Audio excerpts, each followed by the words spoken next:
6 times Jon Taffer put his family on the line for bar rescue. Make sure to subscribe to the channel and turn on post notifications on so you do not miss any further future uploads. But without further ado, let's dive into number 6. Coming up at number 6, we have Yo Ho Ho and a Bottle of Dum. In the greatest episode of all time, Taffer hits Pirat's Tavern, which is, a pirate bar. But with a Z, so you know they are serious. It's divey, the workers dress like Jack Sparrow and do jigs, and the entire thing has the feel of a rundown Pirates of the Caribbean knockoff ride. So naturally, Taffer transforms it into corporate, a sterile bro bar to suit the local financial firms, complete with self-serve beer machines and servers who ditch their scarves, and 3 hats for ties and hair gel. It doesn't go over well. Not even finance bros would want to hang out at a bar called corporate, let alone pirates. Coming up at number 5, Grandpa got run over by his grandkids. What do men in Vegas really crave? Apparently, if you're hometown hero Jon Taffer, the answer is bacon. Now, the bacon thing has been overblown for a while, but that doesn't stop Taffer from reimagining Kerry's $4 million sports bar that looks like a Bob Evans run by a family of squabbling Jersey Shore rejects into a palace of pig called Bacon Bar.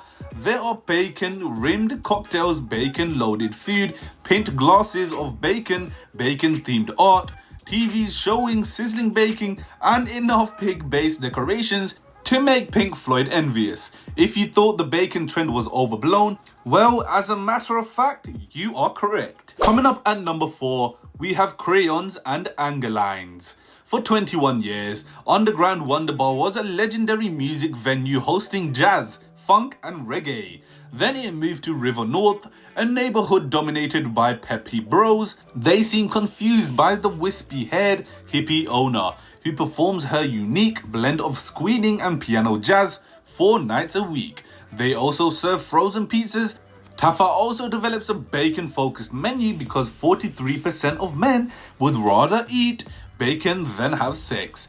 Despite the owner's militant veganism, once the whole thing is stripped of tape strides and other hippie stuff, it reopens as a craft cocktail focused place called Clear Bar. Coming up at number 3, don't mess with Taffer's wife. Sandbar is a legendary Vegas blues bar that used to host folks like Clapton and Etta James in the 70s before closing, then reopening thanks to OBGYN, who loves him some 12 bar. It's dingy and kinda great. But Taffer points out that 97% of people hate the blues, so they ditch it in favor of a more local lounge called Bar 702.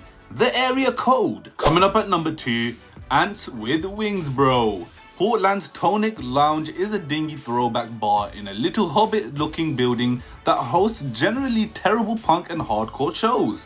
When Taffer shows up, he's greeted by an empty room as perhaps the worst punk band of all time plays. There are also flying ants everywhere. Taffer's solution: get a better booker, improve the sound system, and change the name to Panic Room. With a gigantic sign clashing beautifully with the neighboring pawn shop, he also switches the menu offerings to something that resembles a futuristic prison mess hall where food served on metal trays. Throughout, Taffer straight up laces into the giggly, apparently stoned owner constantly. It's as if Taffer watched an episode of Kitchen Nightmares, declared Ramsay a wuss, then took it out on a guy who spends the episode giggling to himself nervously like grown-up Beavis in a goofy hat. Coming up at number 1, Bromancing The Stone. In the Coconut Grove area of Miami, beloved Sandbar becomes obsolete as yuppie millennials and affluent baby boomers take the area over. A beach theme with ripped seats, plastic cup cocktails, and years worth of spilled Red Bull on the floor. It's best known for serving fish tacos and huge burritos that nobody remembers eating, so it only makes sense that Taffer would turn it into a sophisticated Asian fusion place that served raw meat to be cooked on a hot rock. Now guys, that is all it for me. If you did enjoy the video, make sure you smash that like button and subscribe if you're new. But without further ado, I'm out.